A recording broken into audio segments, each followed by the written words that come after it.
नमस्कार, जोहार झारखंड देख रहे हैं आप। मैं हूं शुभे मिश्रा आपके साथ। बुलेटिन की शुरुआत बड़ी खबर के साथ करेंगे। जामताड़ा में चौकीदार नियुक्ति की लिखित परीक्षा खत्म हो गई है और इस परीक्षा में 4552 परीक्षार्थी शामिल हुए। इस दौरान मजिस्ट्रेट के साथ पुलिस बल की तैनाती रही, लेकिन सुरक्षा के इंतजाम के बाद भी परीक्षा पर सवाल खड़े हो रहे हैं। दरअसल परीक्षा का आरक्षण रोस्टर जिला स्तर पर निर्धारित था, लेकिन आवेदन बीट के अनुसार लिए गए थे और इसी के साथ 4 जगह एक ही सेट में सवाल पूछे गए और जो कार्बन कॉपी दी गई थी वो छात्रों को देने की जगह उनसे ले ली गई। और ऐसे में किस छात्र ने क्या उत्तर लिखा, इसका कोई प्रमाण उनके पास नहीं रहा। डीसी से जब संपर्क साधा गया तो उन्होंने नियम के अनुसार परीक्षा का दावा किया। आपत्ति आने पर विचार विमर्श करने की बात कही। नहीं मिला, सब जमा हो गया। हाँ जमा हो गया, क्वेश्चन पेपर मिला है। कार्बन कॉपी दूसरे एग्जाम में मिलता है ना? मिलता है तो बोले कि नहीं इसमें साथ में लगा दीजिए, तो लगा दिए। तो चोरी होने का संभावना नहीं है। अच्छा, लगा हुआ था, टीचर लोग भी काफ़ी अच्छी गाइड कर रहे थे। कार्बन कॉपी था? कार्बन कॉपी था, लेकिन स्टूडेंट को दिया नहीं गया। इससे पहले दूसरा एग्जाम में मिलता था कार्बन कॉपी? कार्बन कॉपी मिलता है, जिस गेटेड का एग्जाम हमने दिया उसमें कार्बन कॉपी मिला है। चोरी इसमें हो सकता है अगर थोड़ा सा मतलब वो स्ट्रिक्ट ना किया जाए टीचर लोग के द्वारा तो पॉसिबल है। नहीं कुछ नहीं, कार्बन कॉपी नहीं मिला हम लोग को। क्या आपको गड़बड़ी की आशंका लग रही है? गड़बड़ी का आशंका मतलब ये हो रहा है। सबसे बड़ा घोटाला यहाँ यह है कि कार्बन कॉपी सहित दी तो गई लाभार्थी को, लेकिन जब ली गई जो है सो परीक्षा के बाद प्राप्त जो किया गया तो कार्बन कॉपी सहित ली गई। आने लाभार्थी के पास कुछ भी प्रमाण के तौर पर नहीं रहने दिया गया, ताकि आने वाले भविष्य में वो लाभार्थी अपना आकलन भी कर सके मैंने क्या लिखा, या कोई क्लेम भी कर सके मैंने ये लिखा। चौकीदार आवेदन जो है वो बीट वाइज यहाँ पर मंगाए गए थे, लेकिन आरक्षण जो है का रोस्टर जो है वो जिला वाइज तय किए गए थे। ऐसे में ये सवाल उठ रहे हैं कि जब आरक्षण का रोस्टर जिला वाइज है तो चौकीदार की जो आवेदन है वो भी ओपन फॉर ऑल होना चाहिए था। वहीं आपको बता दें कि आज जो परीक्षा संपन्न हुई उसमें 4 सेट में प्रश्न पत्र को लेकर प्रश्न पत्र 4 सेट में क्रमानुसार तय करने को लेकर पूर्व में उपायुक्त जामताड़ा की ओर से आदेश दिए गए थे। इसके बावजूद जो है उपायुक्त के द्वारा शेष जो 5 पदाधिकारी थे उनसे प्रश्न पत्र तैयार किया गया। 50-50 प्रश्न तैयार उत्तर सहित तैयार करके जो उप समिति है उन्हें सौंपा गया और उप समिति के द्वारा जो है 50 प्रश्न रैंडमाइजेशन के साथ ही फाइनल किया गया। लेकिन सवाल ये उठाए जा रहे हैं कि 13 अप्रैल से लेकर के आज जो 27 अप्रैल है, इतने दिनों तक ये प्रश्न और उत्तर कहाँ थे और कितने सुरक्षित थे, इसको लेकर के जो है सवाल उठाया जा रहा है। इसके साथ ही आज जो परीक्षार्थी यहाँ पर मौजूद थे उनका कहना है कि प्रश्न पत्र OMR शीट के साथ कार्बन कॉपी दी तो गई थी, लेकिन कार्बन कॉपी जो है वो जमा ले ली गई है।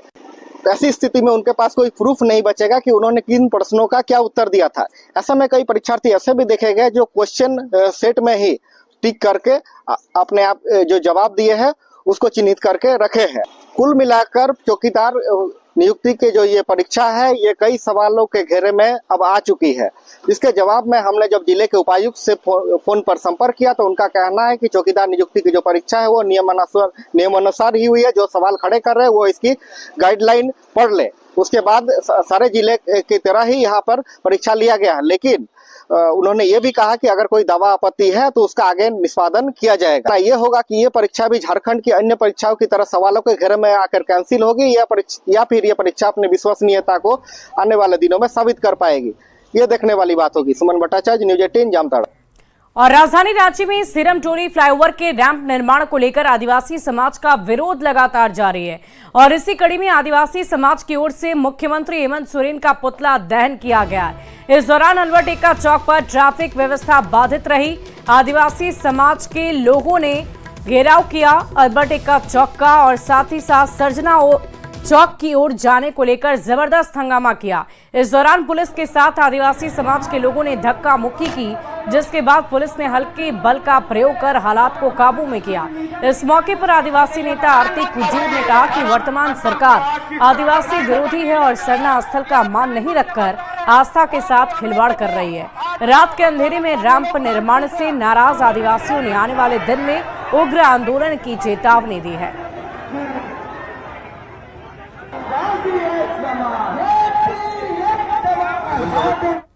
ये सरकार हेमंत सोरेन जो अबुआ सरकार कहती है, अबुआ सरकार के इशारे में पुलिस प्रशासन यहाँ की जो अबुआ लोग जो सरकार कहती है, यहाँ के झारखंडी जनता को हमेशा रोकने का काम किया है।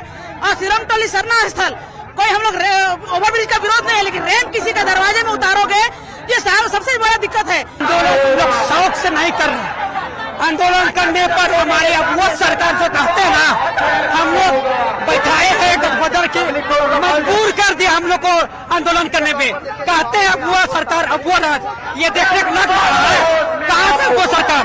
हम लोग गद्दी पे बैठाए कि हम लोग छोटी से मांग देख सकते हैं, जो कि हमारे धाम के स्थल जिसको षड्यंत्र के तहत से नष्ट किया जा रहा है।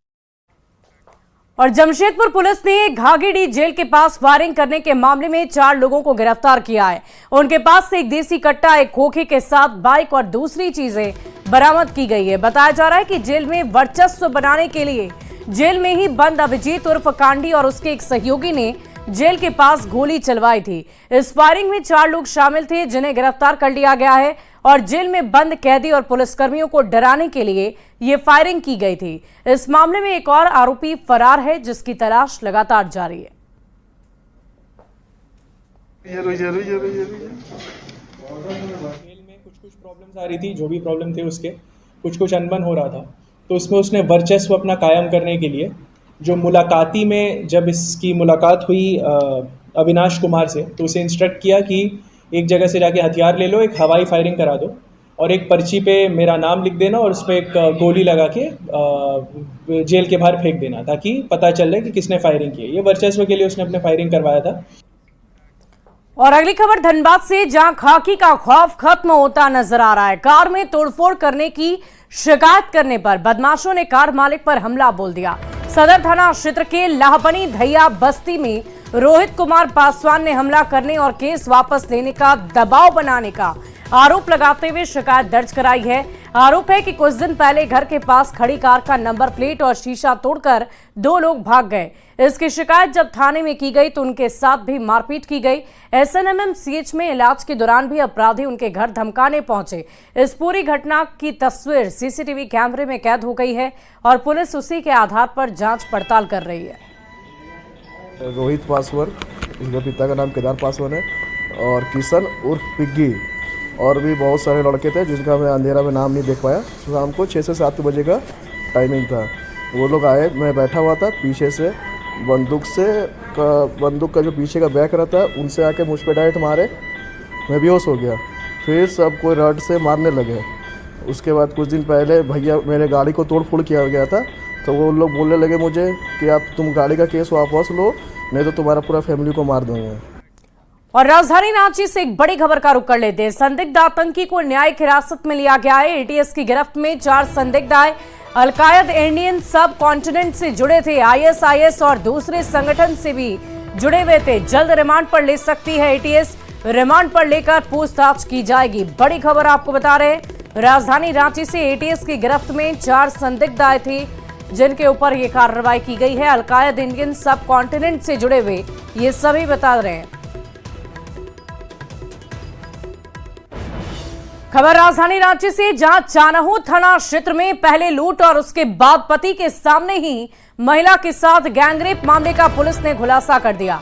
पुलिस ने 2 आरोपी को गिरफ्तार किया है जबकि एक नाबालिग पकड़े गए। घटना 23 अप्रैल की है, जहां 3 अपराधी पिस्टल लेकर एक घर में दाखिल हुए और हथियार के दम पर घर में लूटपाट की वारदात को अंजाम दिया। गहने लूटने के बाद घर के मालिक और उनकी पत्नी को अगवा कर जंगल ले गए और गैंगरेप की घटना को अंजाम दे दिया। घटना के बाद जब आरोपियों ने महिला को फोन कर पैसे की डिमांड की तो पुलिस से शिकायत की गई, जिसके बाद टेक्निकल सेल की मदद से आरोपी धर दबोचे गए। पकड़ा गया है और इन तीनों के पास से एक पिस्टल और उसमें 2 जिंदा गोली बरामद किया गया है। ओप्पो कंपनी का एक मोबाइल फ़ोन बरामद किया गया है। घर से लूटा गया एक जोड़ी पायल, एक अंगूठी सिल्वर रंग का, वो भी बरामद किया गया है। जो 5,000 रुपया इन्हें दिया गया था वो भी बरामद किया गया है और साथ ही साथ एक बाइक जिसमें ये लोग जंगल लेके गए थे, उस बाइक को भी बरामद किया गया है। अगली खबर धनबाद से, जहां आम आदमी के साथ साथ अब कब्र में दफनाए गए शव भी सुरक्षित नहीं दिख रहे हैं। हरिहरपुर थाना क्षेत्र के बिशुनपुर जमुनिया नदी शमशान घाट से शवों की चोरी का सनसनीखेज मामला सामने आ गया है। शमशान घाट में अलग अलग जगह पर दफनाए गए कुल 5 शव को किसी ने खोदकर चुरा लिया। इस घटना के बाद इलाके में आक्रोश का माहौल है। चोरी हुए शव में कुछ बच्चों के थे, कुछ बुजुर्ग के, और इस तरह की घटना पहली बार क्षेत्र में हो रही है। घटना की सूचना मिलते ही हरिहरपुर थाना पुलिस मौके पर पहुंची मामले की तहकीकात शुरू कर दी है। देख रहे थे, लेकिन वो तो जांच का विषय है, जानकारी होना चाहिए। कम से कम ये लाश कौन गायब कर रहा है, और यहाँ पर लाश गायब करने का मतलब संदेह के घेरे में आता है। तो हम स्थानीय थाना प्रभारी को बोलते हैं कि आखिर क्या चीज़ है, मैटर मसला क्या है, इसको जानकारी होना चाहिए। आप लोग का चैनल के माध्यम से हम लोग को भी सूचना मिला है, लेकिन क्षेत्र में जाके देखते हैं, पता चलेगा क्या चीज़ है। लेकिन अभी तुरंत हम थाना प्रभारी को टेलीफोन करते हैं। और अगली खबर रामगढ़ से, जहां पुलिस ने बिहार ले जाई जा रही लाखों रुपए की अवैध विदेशी शराब की बड़ी खेप को जब्त कर लिया। और इस दौरान तस्करी का सरगना संजीव कुमार सिंह गिरफ्तार हुआ, जो बिहार के वैशाली जिले के लालगंज के प्रताप टांड का रहने वाला है। उसके साथ तस्करी में शामिल 2 ड्राइवर पकड़े गए। 2 कार से विदेशी नकली शराब को बिहार के हाजीपुर ले जाया जा रहा था, और गाड़ी में 30 पेटी में रखी 360 बोतल में 270 लीटर अवैध नकली विदेशी शराब जब्त हो गई। गिरफ्तारी के बाद सरगना को जेल भेज दिया गया। 3 व्यक्ति की गिरफ्तारी की गई है। स्कॉर्पियो का चालक इलियास इस्लाम उर्फ राजा को गिरफ्तार किया गया है, और वैगनार से 2 व्यक्ति की गिरफ्तारी हुई है, संजीव और अभिषेक नाम के व्यक्ति की। इसमें संजीव कुमार सिंह जो कि लालगंज वैशाली का रहने वाला है, ये मास्टरमाइंड है। और इससे पहले भी वो 2 खेप यहाँ से शराब इस प्रकार से ले जा चुका था, और हम लोग को सूचना प्राप्त हुई, और उसके बाद हम लोगों ने इसको मशक्कत करके हम लोग इसको गिरफ्तार किए हैं। रामगढ़ पुलिस ने नकली विदेशी शराब की बड़ी खेप को पकड़ा है। दरअसल कुजू ओपी क्षेत्र के नया मोड़ के पास ये शराब पकड़ी गई है। इसे बिहार में खपाए जाने की योजना थी। बताया गया कि बिहार के वैशाली जिले में इसे खपाया जाना था। 30 पेटी में 360 बोतल में 270 लीटर शराब है, जो लगभग 3.5 लाख रुपए कीमत की बताई जा रही। देख सकते हैं ये स्कॉर्पियो है, इसके बगल में ये वैगनार है, जिसे पुलिस ने बरामद किया। इन्हीं 2 गाड़ियों में शराब की बोतलें अवैध रूप से झारखंड से बिहार के वैशाली ले जाया जा रहा था। इस मामले में जो मुख्य सरगना है उसे भी गिरफ्तार किया गया है। मुख्य सरगना का नाम संजीव कुमार सिंह है, जो वैशाली जिले के लालगंज का रहने वाला है, जबकि इनके साथ इस्लाम उर्फ राजा जो मुजफ्फरपुर थाना के जिला वैशाली का रहने वाला है, और अभिषेक जो है लालगंज वैशाली का निवासी है। यह रामगढ़ पुलिस के लिए बड़ी सफलता मानी जा रही है। जावेद खान, न्यूज़ 18 रामगढ़। और बयानों के कारण विवाद में रह रहे मंत्री हफीजुल हसन की डॉक्टरेट की डिग्री पर अब सवाल उठ रहे हैं। प्रदेश बीजेपी ने मंत्री हफीजुल हसन की डॉक्टरेट डिग्री पर सवाल खड़े किए। उन्होंने कहा कि हफीजुल हसन ने भी एक फर्जी यूनिवर्सिटी से डॉक्टर की उपाधि ली, जिसका पता रांची के बरियातू के पास है, जो जमीन पर कहीं नजर नहीं आता। यूनिवर्सिटी का नाम Bharat virtual open educational university है, जो ईस्ट अफ्रीका के मलावी देश के किसी यूनिवर्सिटी से जुड़ी दिखाई दे रही है।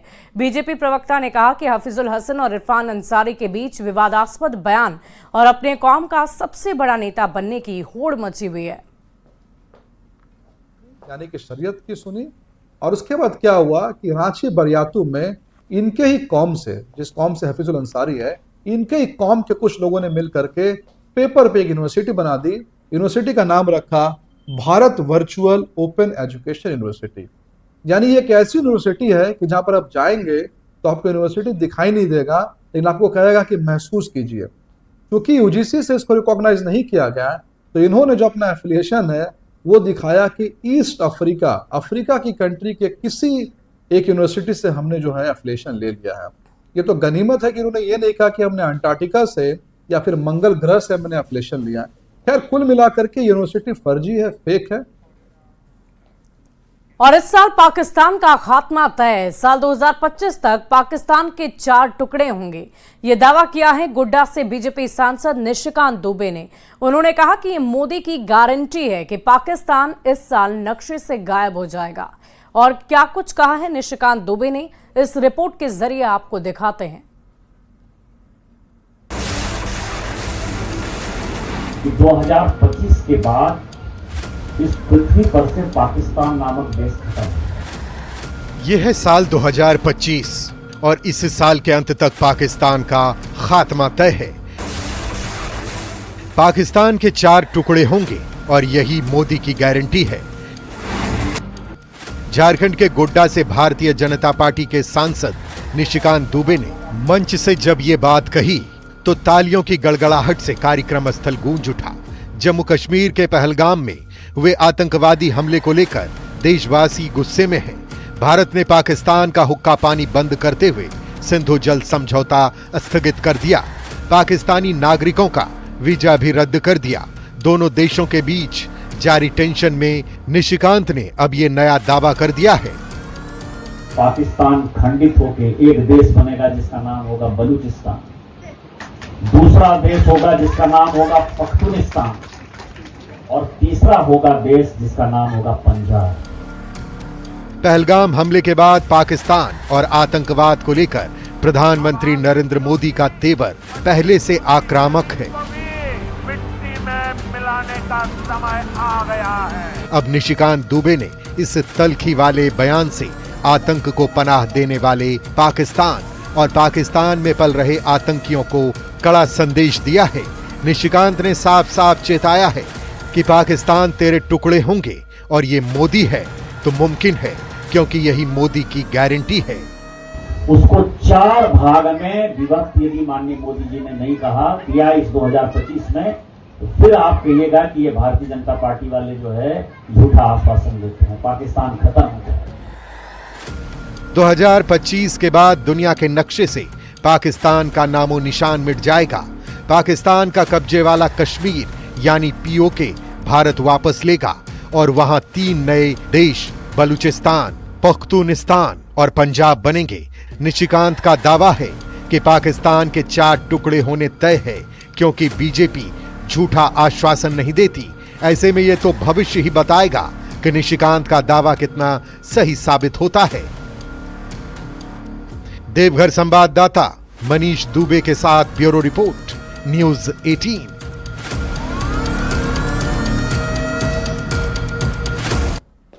और रांची की कांटा टोली में दुकान में लगी आग से अफरा तफरी का माहौल रहा। फायर ब्रिगेड की टीम ने आग पर काबू पाया।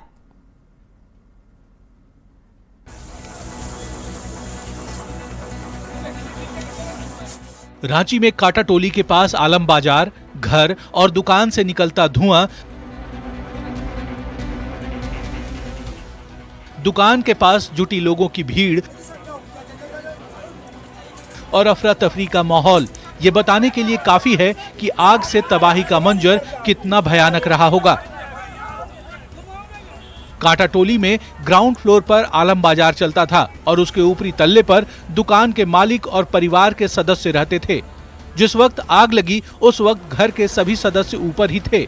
7 लोग में से 6 तो बाहर निकल गए, लेकिन एक सदस्य ऊपर ही फंस गया। सुबह में सबको सोए हुए थे, अचानक शॉर्ट सर्किट हुआ है और उसी से आग लगा है। एक आदमी फंसे हुए रह गया। बाहर तकरीबन 7-8 कोई होंगे जो बाहर निकल गए थे। आग और धुएं की वजह से ऊपरी माले पर फंसे आलम बेहोश हो गए थे। मौके पर पहुंची फायर ब्रिगेड की टीम ने करीब 2 घंटे की मेहनत के बाद उन्हें बाहर निकाला। इस रेस्क्यू ऑपरेशन के दौरान एस्बेस्टस की छत पर अधिक लोग चढ़ गए, जिस वजह से हादसा भी हो गया।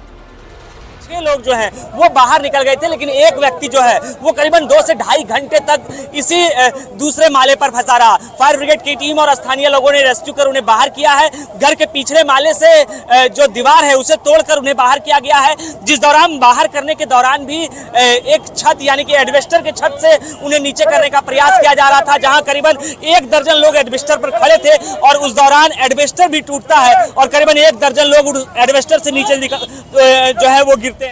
बेहोश दुकानदार आलम को गंभीर हालत में अस्पताल ले जाया गया, लेकिन जान नहीं बचाई जा सकी।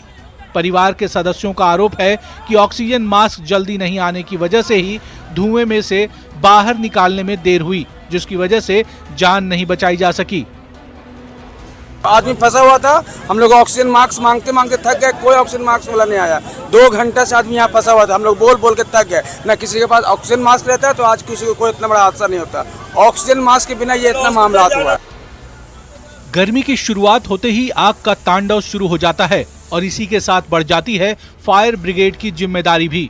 लेकिन संसाधन की मार झेल रहे फायर ब्रिगेड के पास आग से लोगों को बचाने के दौरान ऑक्सीजन मास्क का अभाव गंभीर बात है और धुएं से बाहर निकालने के दौरान ऑक्सीजन मास्क देने में देरी से गई शख्स की जान एक बदनुमा दाग है रांची फायर ब्रिगेड की पूरी टीम के लिए। जरूरत है फायर ब्रिगेड यूनिट को मजबूत करने की ताकि फिर किसी की जान न जा सके। न्यूज़ 18 के लिए रांची से गौरव झा की रिपोर्ट। और फिलहाल इस बुलेटिन में अभी के लिए बस इतना ही। आप बने रहे न्यूज़ 18 बिहार झारखंड के साथ।